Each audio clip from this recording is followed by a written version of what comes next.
Hello there, YouTube and people watching. I am going to show you how I went about layering some synths for a little dubstep riff that I have going here.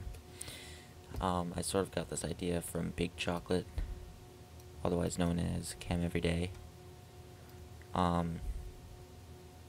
He sort of has this little tip where in one of his songs, he layers 3 different synths, each having different effects in different settings. So I sort of took that idea and tried it out, and it sounds pretty good, so I thought I would share it with the internet. Hopefully inspire some people out there to make some cool sounds. So first let me go and show you what I have for the track. Here it is.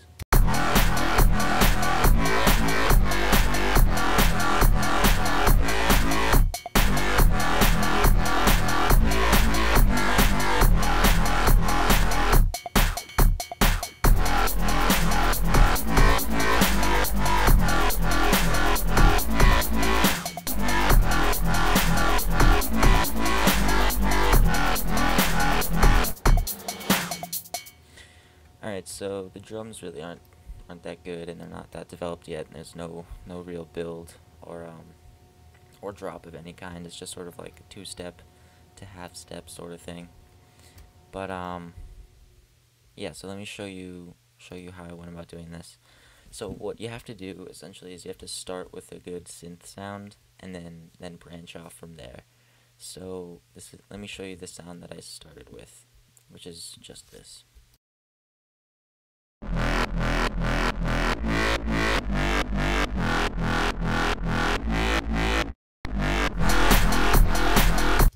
So that's the sound I started with, and I'm in the ES2, and pretty much it's just about finding a good sound. Honestly, the synth sound that I started with wasn't really that good, but I took advantage of my EQ, some clip distortion, and a little directional spread. So let me show you what I started with, minus all of the plugins.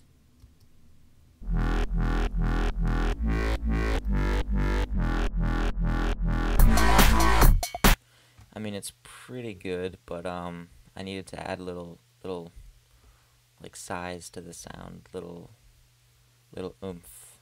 So I had a little EQ, nothing really that special, but just emphasize a couple different frequencies, and then I had a little clip distortion.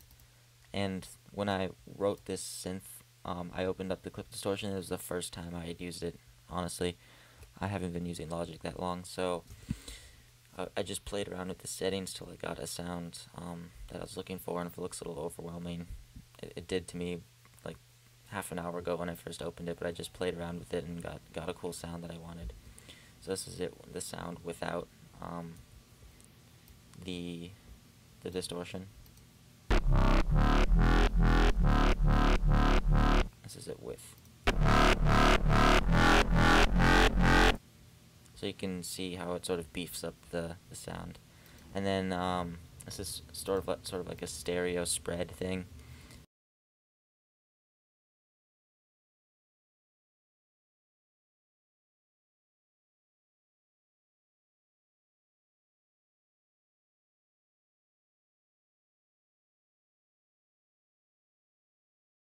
But so yeah, that's what I did to the first sound. And it sounded really good, and it sounded good with the drums, but I needed to layer it with 2 others to get something a little bit more full.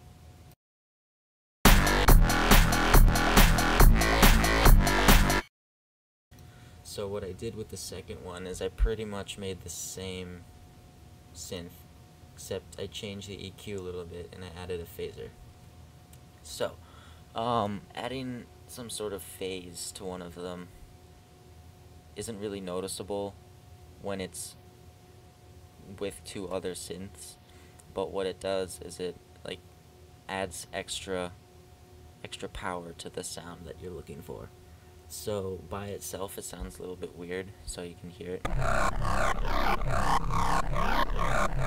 And if you're listening with headphones, you know what I mean, because it's sort of like spinning around your head with different frequencies, and it's kind of weird. But it really, really beefs up the sound of the synth. So this is what I did to the EQ. I just gave it a little boost in the mids. Nothing really that special. Didn't really. I left the rest of the thing, rest of the EQ flat. And then I kept the clip distortion and the spreader the same. Then I added a phaser. And I left it at default settings, which look like this. Phaser. So this is the same, this is the same, this is the same. This I changed a little bit, and then in the LFO mix, that's sort of like how it shifts around your ears, and it's the same with this thing, I think. And then all I did was play around with the LFO rates, because there's two different rates that layer each other, and depending on how you set them, it can make some pretty unique sounds. So let me play around with those and show you what they do. Yeah, I'll solo this out.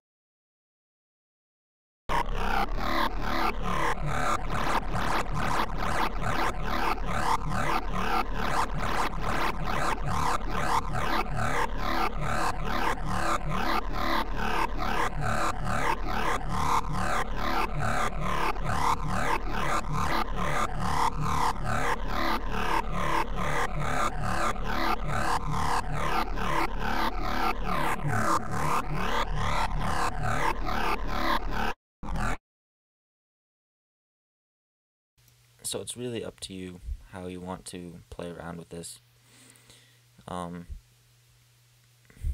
Yeah, I mean, that's the first thing I looked to when I opened the synth, was the two LFO rates, because I wanted to layer a couple different things, and I just left this stuff alone. You can change it if you want to, and I played around with it a little bit, but I chose to just leave it as a setting that it started.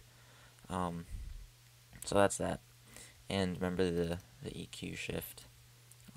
The second one, I duplicated this track so it has the same EQ. You can move it around a little bit if you want. And then instead of adding a phaser, I added a flanger. And this is really simple. It's just intensity, feedback, mix, and speed.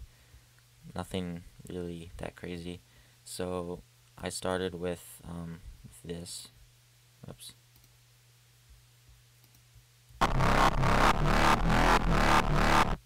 And then with the flanger, sounds like this.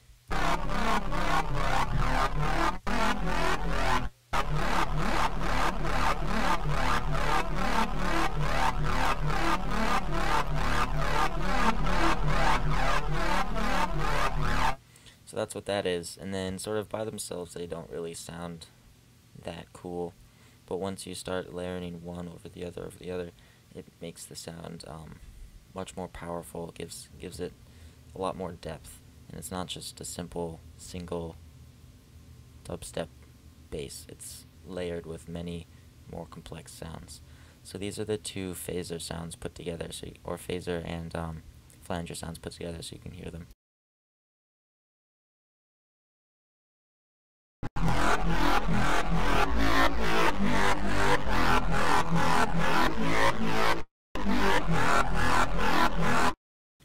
Those by themselves sound kind of weird too, but you need the original one with no sort of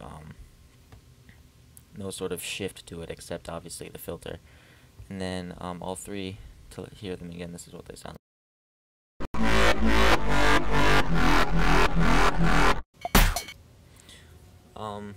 So yeah, I hope that helps. If you guys have any questions on how I made the original synth, because I didn't really explain that well, post a comment and I'll make another video, probably. See how many views this gets. But yeah, hope you guys like the tutorial. I'll play through the song one more time, and then I will sign off. Peace.